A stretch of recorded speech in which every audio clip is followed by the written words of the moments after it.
Om Swastiastu, perkenalkan nama saya Komatika Rini dengan NIM 2417051014 dari program studi S1 Akuntansi kelas 2H.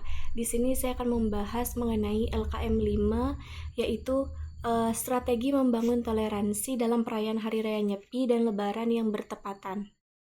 Langsung saja ke materi. Nah, jadi Indonesia itu kaya akan keberagaman suku, budaya, dan agama yang menjadi kekuatan sekaligus menuntut sikap toleransi.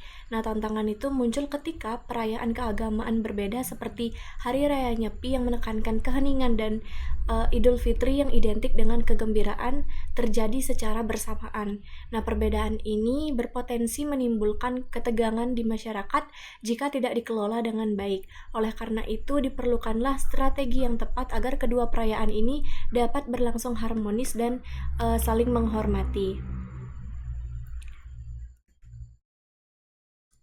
Selanjutnya yaitu makna Hari Raya Nyepi.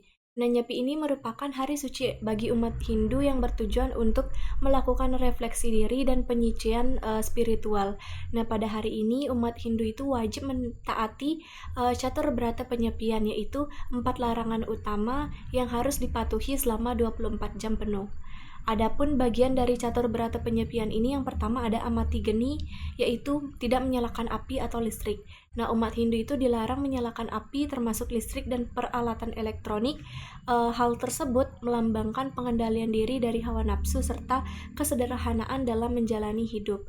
Kemudian yang kedua ada amati karya atau tidak bekerja atau beraktivitas fisik.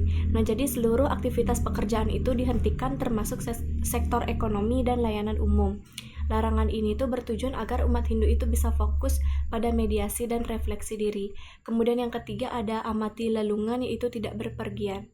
Nah, selama Nyepi umat Hindu itu tidak boleh keluar rumah, bahkan di daerah seperti di Bali itu akses jalannya ditutup dan bandara pun menghentikan operasionalnya untuk menjaga suasana sunyi. Kemudian yang keempat adalah amati lelangwan, yaitu tidak bersukaria atau berhibur diri. Nah, hiburan seperti musik, televisi, ataupun perayaan itu dilarang agar suasananya itu tetap hening. Hal tersebut bertujuan agar umat Hindu bisa lebih fokus dalam berdoa dan merenungi kehidupan.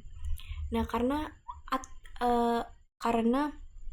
aturan Nyepi berlaku secara menyeluruh termasuk bagi masyarakat non-Hindu di daerah mayoritas Hindu seperti di Bali, maka ketika Nyepi bertepatan dengan Idul Fitri itu, umat Muslim itu perlu menyesuaikan diri dengan perayaan mereka agar tetap menghormati aturan yang berlaku. Selanjutnya yaitu tantangan saat Nyepi dan Idul Fitri yang bertepatan. Yang pertama tantangannya itu kontradiksi antara keheningan Nyepi dan kemeriahan Idul Fitri. Nyepi menuntut keheningan total, sedangkan Idul Fitri itu biasanya dirayakan dengan gema takbir, sholat Id berjamaah, serta kegiatan silaturahmi yang melibatkan banyak orang. Nah, perbedaan ini bisa menimbulkan ketegangan jika tidak dikelola dengan baik. Kemudian tantangan yang kedua adalah keterbatasan mobilitas bagi umat Muslim. Nah, saat Nyepi ini aturan melarang aktivitas di luar rumah termasuk berkendara atau berpergian. Hal ini bisa menjadi kendala bagi umat Muslim yang ingin berkunjung ke rumah keluarga ataupun melakukan perjalanan mudik. Kemudian tantangan ketiga adalah pembatasan penggunaan listrik dan teknologi. Umat Muslim itu biasanya menggunakan listrik untuk memasak, berkomunikasi, ataupun mengirim ucapan Idul Fitri secara digital.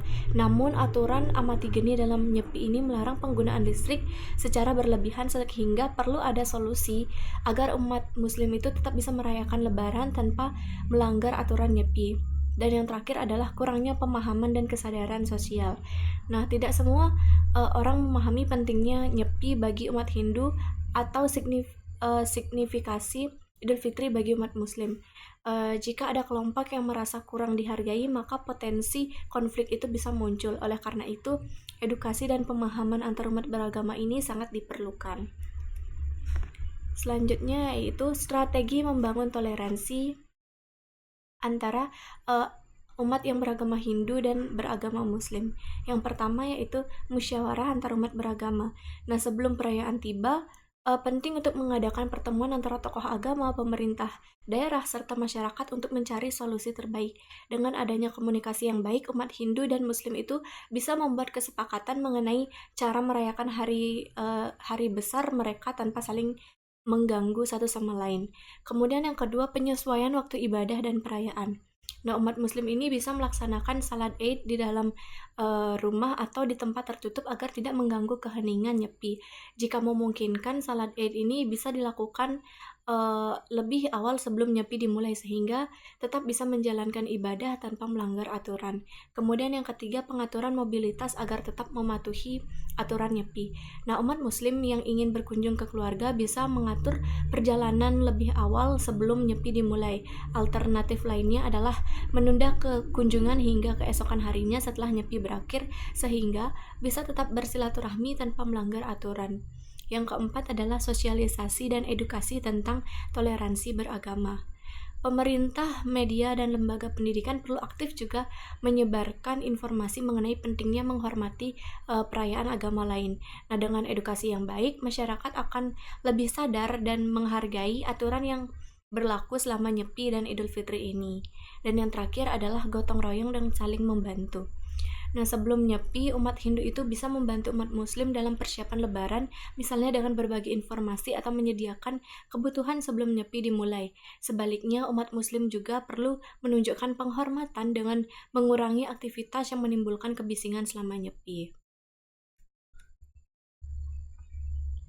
Adapun kesimpulan dari materinya adalah perayaan Nyepi dan Idul Fitri yang bertepatan seharusnya menjadi bukti kuatnya toleransi di Indonesia, bukan sumber perpecahan. Nah, dengan strategi seperti dialog antar agama, penyesuaian perayaan, pengaturan mobilitas, edukasi publik, dan gotong royong, keduanya dapat berlangsung dengan harmonis. Nah, keberagaman adalah kekayaan yang harus dijaga dan dengan saling menghormati, Indonesia akan semakin kokoh dalam menjunjung toleransi dan persatuan. Sekian materi yang dapat saya sampaikan. Mohon maaf apabila ada kesalahan kata, baik yang disengaja maupun tidak disengaja. Saya akhiri dengan para mesanti. Om Santi, Santi, Santi.